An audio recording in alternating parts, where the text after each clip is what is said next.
সরকারি চাকরিতে কোটা ব্যবস্থা বাতিল ও মেধাভিত্তিক নিয়োগের জন্য সরকারের জারি করা আগের পরিপত্র পুনর্বহাল সহ ৪ দফা দাবিতে আজও বাংলা ব্লকেড কর্মসূচি পালন করছে শিক্ষার্থীরা।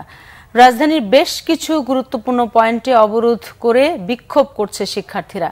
২০১৮ সালে জারি করা পরিপত্র পুনর্বহাল এবং সরকারি চাকরিতে প্রবেশে ৫৬% কোটা বাতিলের দাবিতে বৈষম্য বিরোধী ছাত্র আন্দোলনের ব্যানারে শিক্ষার্থী ও চাকরি প্রার্থীরা বিকেলে ঢাকা বিশ্ববিদ্যালয়ের গ্রন্থাগারের সামনে সমবেত হয়। পরে বিভিন্ন ভাগে বিভক্ত হয়ে শাহবাগ, বাংলা মোটর, ফার্মগেট, পল্টন ও সায়েন্স ল্যাব মোড়ে অবস্থান নেয় শিক্ষার্থীরা। এ সময় আশপাশের এলাকায় যান চলাচল বন্ধ হয়ে যায়।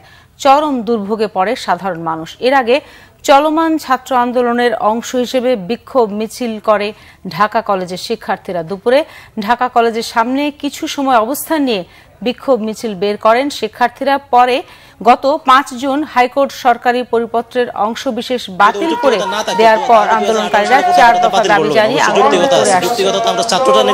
নির্ধারণ করবে কোনটা যুক্তিগত আছে, কোনটা যুক্তিগত না। ৫৬% কোটা, প্রাইমারি শিক্ষক নিয়োগে ৯০%-এর উপরে কোটা। এটা মেধা তো যাচাই হয় না, দেশ তো মেধার ভিত্তিতে দেশ পরিচালনা করা উচিত। আপনি যখনই কোনো একটা আন্দোলন করতে যাবেন, আপনাকে পথভ্রষ্ট করার জন্য বিভিন্ন জনে বিভিন্ন কথা বলবে। আমরা কোনো কথাই কান দিচ্ছি না, আমাদের দাবি মানতে হবে যেই মানুষ। আমরা চাই সংসদে এটার জন্য আইন তৈরি করে কোটাটাকে বাতিল করা হোক এবং যৌক্তিক যাদের জন্য কোটার একদমই প্রয়োজন তাদের জন্য কোটার ব্যবস্থা করা হোক। কোটা পদ্ধতির সংস্কার এবং মেধাবীদের যাতে মেধার মূল্যায়ন হয় এটাই চাচ্ছি।